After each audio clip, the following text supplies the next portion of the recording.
Work done का formula आता है F D cos theta. F D cos theta ये डिफाइंड है। अब आपको भी पता है कि वर्क डन का वैल्यू हर बार अलग अलग होता है। फोर्स भी वेक्टर, डिस्प्लेसमेंट भी वेक्टर है, दो वेक्टर का डॉट प्रोडक्ट हमेशा स्केलर होता है। इसीलिए वर्क डन इज अ कैसा quantity? Scalar quantity. Work done कैसा क्वांटिटी है? स्केलर है। इसका ऐसा यूनिट क्या होता है? जूल। 1 जूल को हम डिफाइन आराम से करेंगे। तो वर्क डन का आपका वैल्यू फॉर्मूला आपको याद होगा F D cos theta. 10th class या 9th क्लास में आपने एफ एस कॉस थीटा पढ़ा था। अब अलग अलग केस है। मान लीजिए कि आपका पार्ट इधर डिस्प्लेस हो रहा है, आप फोर्स इधर लगा रहे हो। कई बार आपके मन में सवाल उठता था 9th क्लास में कि ऐसा कैसे पॉसिबल, इधर फोर्स लगाएंगे इधर जाएगा। हम बताएंगे, सब चीज बात होगा। जैसे कि हम अभी खड़े हैं तो मेरे उस के ऊपर एक वजन लगाए हुए हैं, तो ये वजन का वेट नीचे क्यों लगेगा? हम सामने जा रहे हैं तो ये वजन नीचे लग रहा है कि मेरा डिस्प्लेसमेंट सामने हो रहा है। तो उस वजन का वर्क डन और मेरे बीच का डिस्प्लेसमेंट के बीच का एंगल कितना डिग्री हो जाएगा? 90 डिग्री। अगर हम सर पे कुछ बोझ रखे हैं तो उसका वेट डाउनवर्ड लगेगा ना, हम सामने क्यों जा रहे हैं।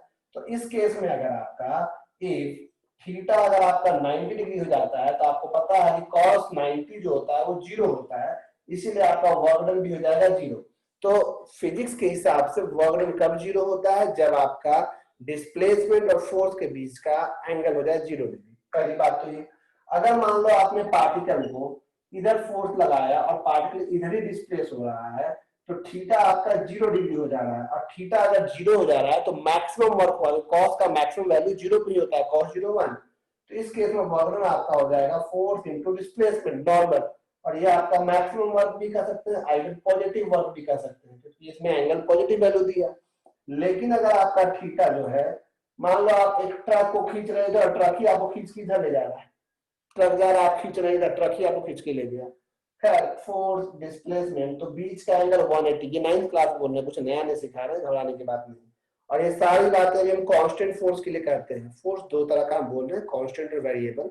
जैसे कहीं पे फोर्स लिखा हुआ है 10 न्यूटन, अगर फोर्स लिखा है 10 न्यूटन तो वो कांस्टेंट वैल्यू है। लेकिन कहीं पे फोर्स लिखा है 10x, इसका मतलब ये फोर्स किस पे डिपेंड कर रहा है? एक्स पे, डिस्प्लेसमेंट पे। एक्स का वैल्यू बदलेगा तो फोर्स का वैल्यू बदलेगा।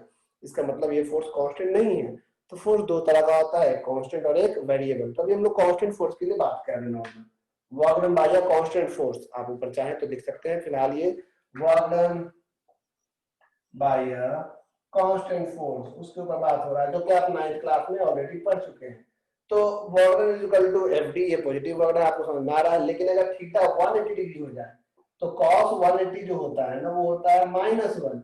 therefore work done is equal to minus F D हो जाएगा, जो कि निगेटिव वर्क हो जाएगा।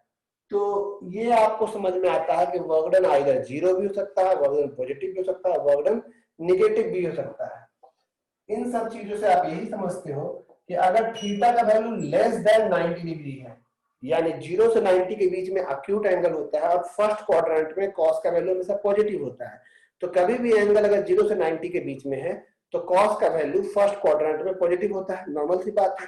और इस कारण से इसमें ये आपका अक्यूट एंगल हो गया, यहां से तो लिख चुके हैं अक्यूट एंगल। अक्यूट एंगल के केस में आपका वर्क डन हमेशा पॉजिटिव होगा। और अगर आपका थीटा ग्रेटर देन 90 डिग्री है तो आपका ऑब्ट्यूज एंगल हो गया। और ऑब्ट्यूज एंगल के केस में आपका वर्क डन निगेटिव होगा, तो सेकंड क्वाड्रेंट में कॉस का वैल्यू निगेटिव होता है। बोलचाल में हम लोग 9th क्लास में बोलते थे कि अगर फोर्स और डिस्प्लेसमेंट सेम डायरेक्शन में हो तो पॉजिटिव वर्क हो रहा है, और फोर्स और डिस्प्लेसमेंट अगर अपोजिट डायरेक्शन में हो तो नेगेटिव वर्क हो रहा है।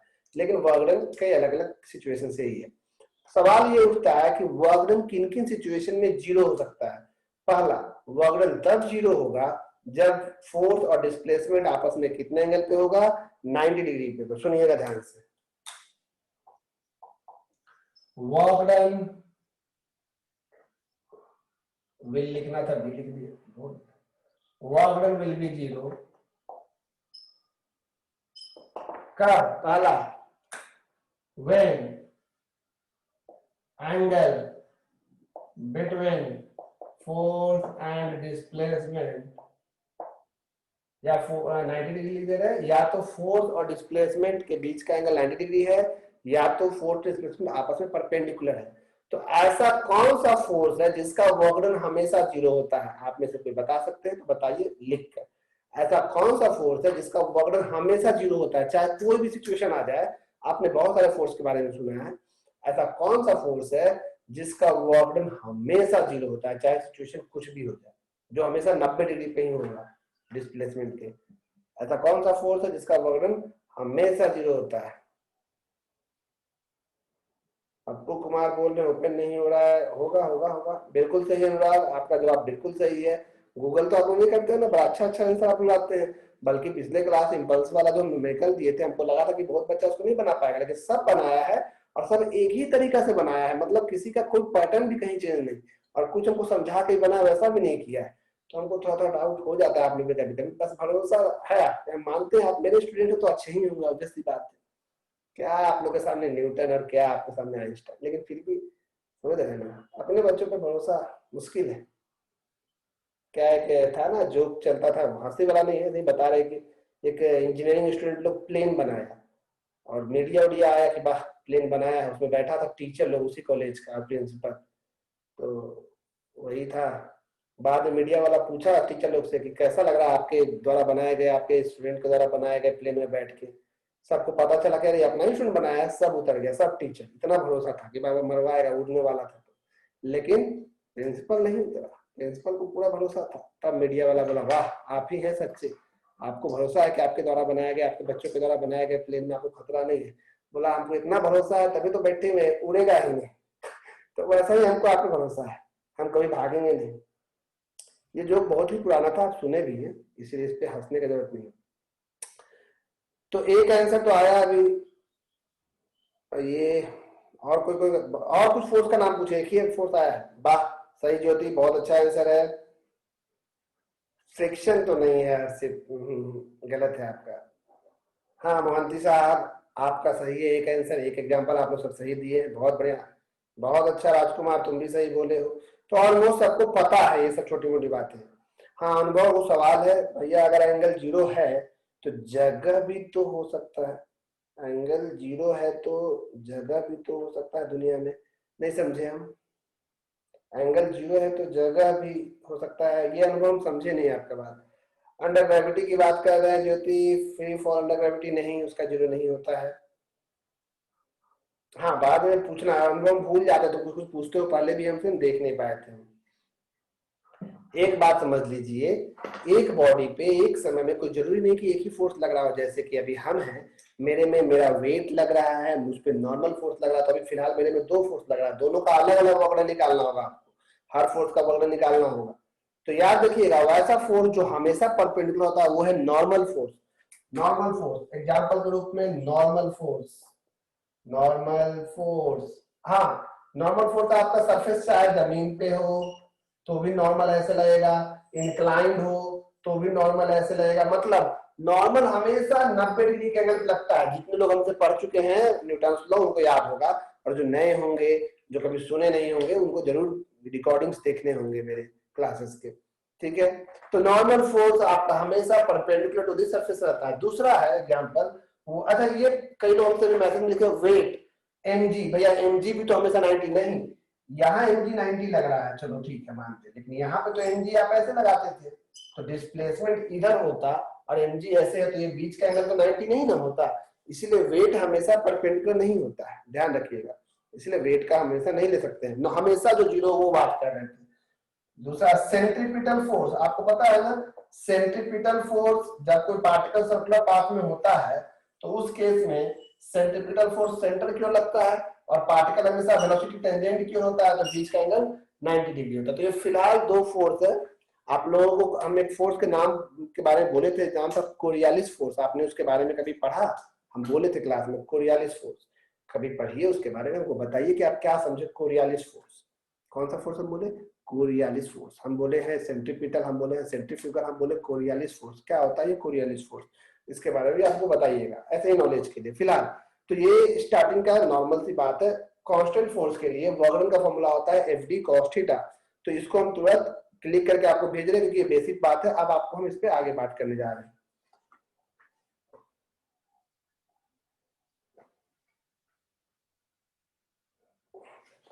चलिए, तो ये आप लिख चुके होंगे मेरे साथ साथ, सब लोग लिख रहे हैं, अच्छी बात है।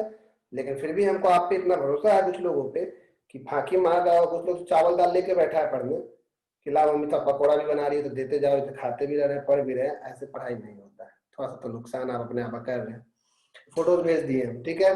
तो वॉल्यूम का फॉर्मूला हो गया F डॉट डी। तो आपके लिए पहला सवाल हम दे रहे हैं, ध्यान से बनाइएगा। फिलहाल ये कौन सा प्रोडक्ट होता है, डॉट प्रोडक्ट।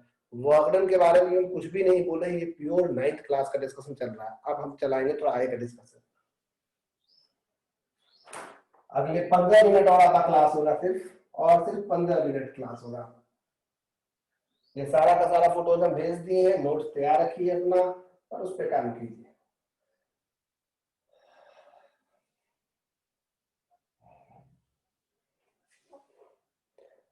एक सवाल देते हैं, पहले सवाल का बना के दिखाइए, नॉर्मल सा सवाल है, ठीक है। स्क्रीन शेयर कर रहे हैं, स्क्रीन पे आपको क्वेश्चन दिखेगा।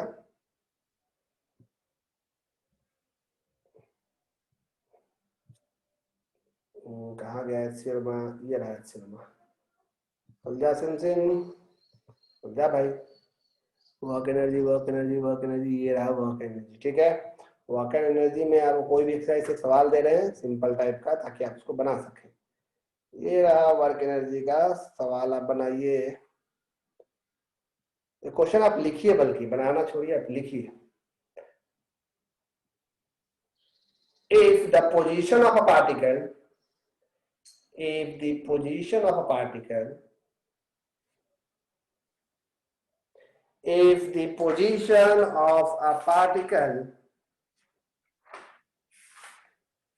changes from, if the position of a particle changes from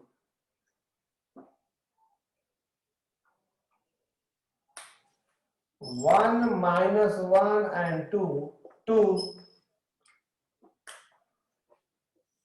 minus one 3,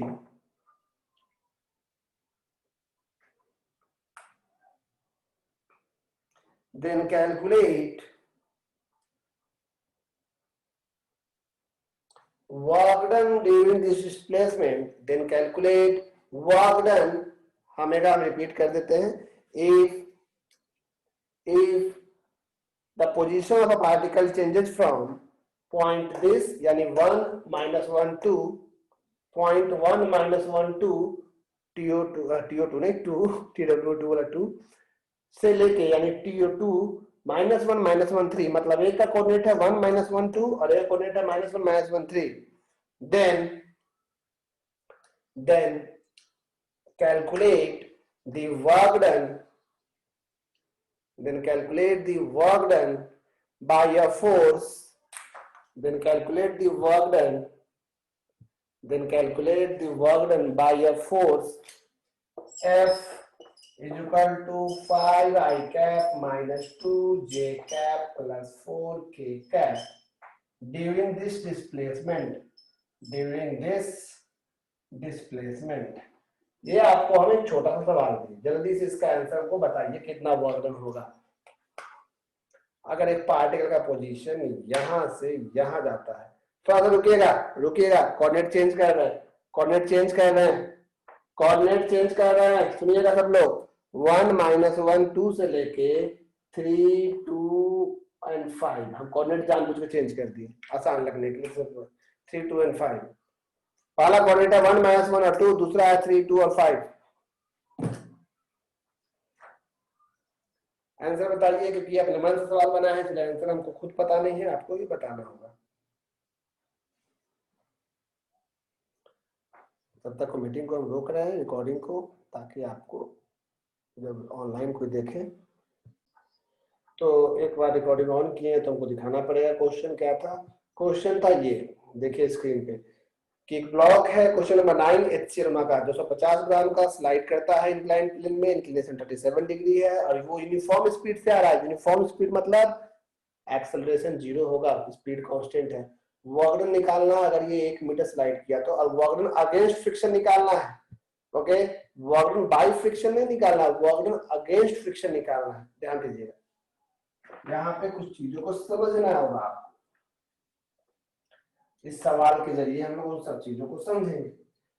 कुछ वैल्यूज आपको याद रखने होंगे, जैसे कि वो वैल्यूज क्या क्या है। वो वैल्यू है sin 37 cos 37 sin 37 3/5 cos 37 4/5 और यही होता है cos 53 का वैल्यू, यही होता है sin 53 का वैल्यू। तो ये वैल्यूज आपको अब याद रखना है, नए चरण में तो आपको ये सब याद रखना पड़ेगा। ठीक है, सवाल ये है कि ये इंक्लाइंड है या इंक्लिनेशन है, इंक्लाइंड प्लेन है और इस पे एक ऑब्जेक्ट जो है वो स्लाइड करता है, यहाँ से स्लाइड होकर यहाँ तक आएगा, 1 मीटर स्लाइड किया। फिलहाल इस ऑब्जेक्ट पे कौन कौन सा फोर्स लग रहा है? एक फोर्स इसका वेट लग रहा है mg, दूसरा ये नीचे क्यों जा रहा है तो इसका एक्सेलरेशन हम 0 क्यों ले रहे हैं क्योंकि वेलोसिटी बोला है कांस्टेंट है। नीचे जाएगा तो ऊपर क्यों लगेगा? फ्रिक्शन नंबर दूसरा फोर्स, और तीसरा जो फोर्स लगेगा वो लगेगा नॉर्मल फोर्स, है कि नहीं? नॉर्मल फोर्स दिस वन, ये रहा आपका नॉर्मल। तो आपको यहाँ पे 3 फोर्स है और कोई फोर्स नहीं है, सिर्फ 3 ही फोर्स है। इन तीनों फोर्स का आपको निकालना, डिस्प्लेसमेंट ऐसे हो रहा है और ये एंगल दिया हुआ है 37 डिग्री। तो आपको इन तीनों फोर्स का अलग अलग हम वर्क डन निकाल के दिखा रहे हैं। सबसे पहला वर्क डन बाय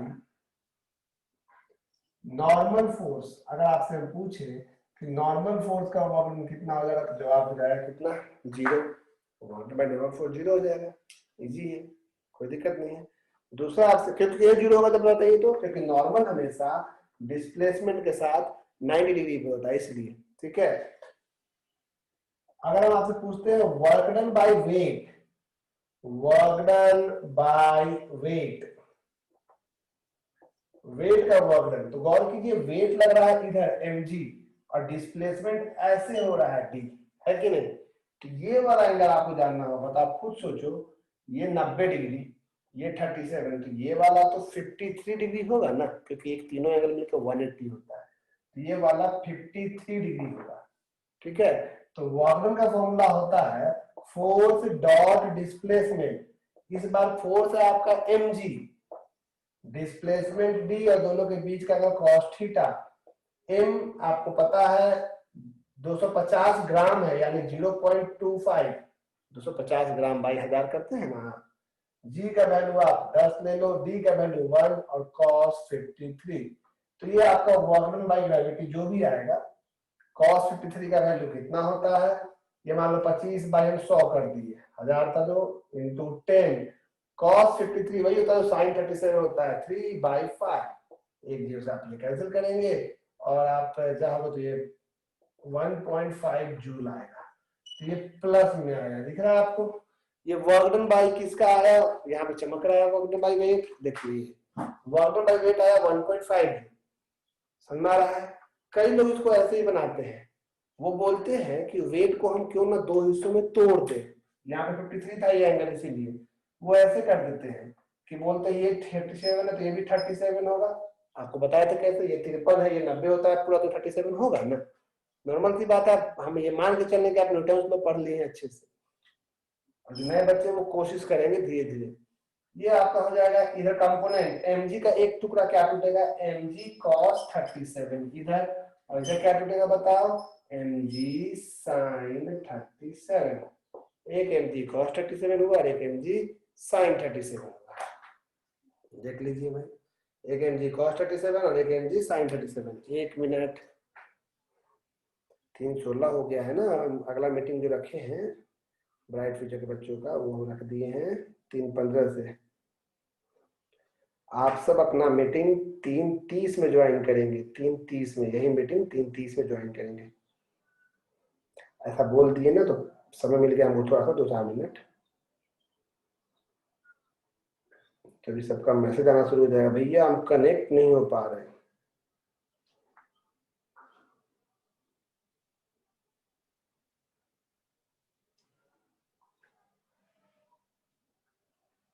ठीक है, यहाँ साफ साफ दिख रहा है, अब आपको कहीं भी दिक्कत नहीं हो रहा है। वर्क डन बाय ग्रेविटी आया 1.5 जूल।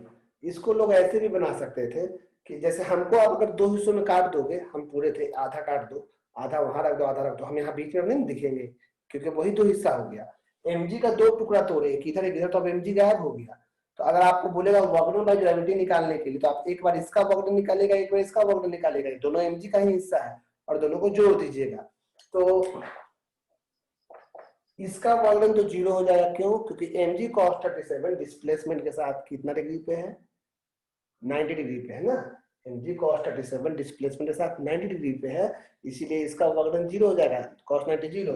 मेथड 2 बोल रहे हैं इसमें, मेथड 2, मेथड नंबर 2। अभी हम सवाल में नहीं गए, सवाल में तो बोला वर्गन अगेंस्ट फ्रिक्शन निकालना, वो नहीं बोल रहे, हम अपने से बता रहे हैं कुछ। मेथड नंबर 2, वर्गन by mg cos 37 is equal to zero. इसका वर्गन जीरो हो गया, तो सिर्फ किसका वर्गन बचेगा बताओ? mg sin 37। बॉक्स यहां तक आया है, therefore वर्गन बाय mg sin 37। देखो ये निकालने जा रहे हैं, mg sin 37 इधर लग रहा है और डिस्प्लेसमेंट भी इधर लग रहा है, तो दोनों पैरेलल, तो थीटा कितना डिग्री हो गया? जीरो। तो हम बोलेंगे वर्गन का फॉर्मूला होता है fd cos जीरो। f के जगह पे इस बार फोर्स का वैल्यू कितना लिखेंगे? mg sin 37 और डिस्प्लेसमेंट d cos 01। तो देखो ये जो आंसर है ना 1.5 जूल, ये cos 53 था, जो cos 53 होता है वही sin 37 होता है, इसका आंसर भी सोल्व करने पर 1.5 जूल आएगा। तो जीरो में ये जोड़ेंगे तो 1.5 जूल। कहने का मतलब ग्रेविटी का यानी वेट का वर्क नहीं है तो डायरेक्ट निकालो mg d cos 37 से, या तो mg को दो हिस्सों में तोड़ के निकालोगे तो एक हिस्सा का हमेशा जीरो होगा, एक हिस्सा का सीधे fd cos जीरो क्यों लिखे? क्योंकि mg sin 37 इधर लग रहा है, डिस्प्लेसमेंट भी इधर हो रहा है, भले ये बहुत आराम आपको लग रहा होगा लेकिन यही बात में आपको तंग करता है। अब आगे बात करने जा रहे हैं कि फ्रिक्शन का वर्गन कैसे निकालेंगे। अभी वर्गन निकाले mg का, निकाले नॉर्मल का। mg का वर्गन दो तरीकों से निकाले, एक डायरेक्ट निकाल दिए, एक mg को दो हिस्सों में तोड़ के निकाले। इसको हम फोटो खींच के भेज रहे हैं क्योंकि जगह कम है तो इसको मिटाना ही पड़ता है।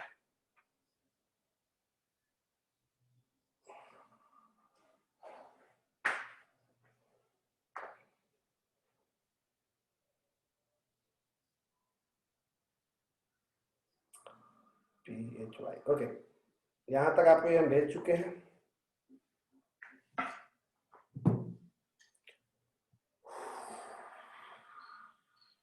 हो गया? क्रॉप करे। अब देखो कई लोगों ने बनाकर भेज दिया हमको, अच्छी बात है। अगर आपको वर्गन बाय फ्रिक्शन निकालना है, वर्गन बाय फ्रिक्शन, तो पहले आपको फ्रिक्शन का वैल्यू पता होना चाहिए। फ्रिक्शन का वैल्यू नहीं पता तो कैसे निकालोगे? तो यहाँ पे देखो since force is equal to होता है मास इनटू एक्सेलरेशन। इस लाइन में दो फोर्स लग रहा है, ऊपर में फ्रिक्शन, नीचे में mg sin 37। नीचे क्यों जाए तो इसको प्लस तो इसको माइनस मानेंगे ना, तो नेट फोर्स में क्या लिखेंगे बताओ? mg sin 37 माइनस f बराबर मास इनटू एक्सेलरेशन। एक्सेलरेशन जीरो है, यहाँ से f का वैल्यू कितना आ गया? mg sin 37। m का वैल्यू है 0.25, g का वैल्यू है 10, sin 37 3/5। बाकी तो आप समझ ही चुके थे कैसे बना रहे थे हम लोग, याद आ रहा है? ये 1.5 ही था ना न्यूटन, पता नहीं 1.5 था या कितना था, चेक कर लेते भाई। ये फ्रिक्शन का वैल्यू लाए हम लोग, दिख रहा है? ये फ्रिक्शन का वैल्यू मिला है, ठीक है। अब हम निकालते हैं work done by friction. Work done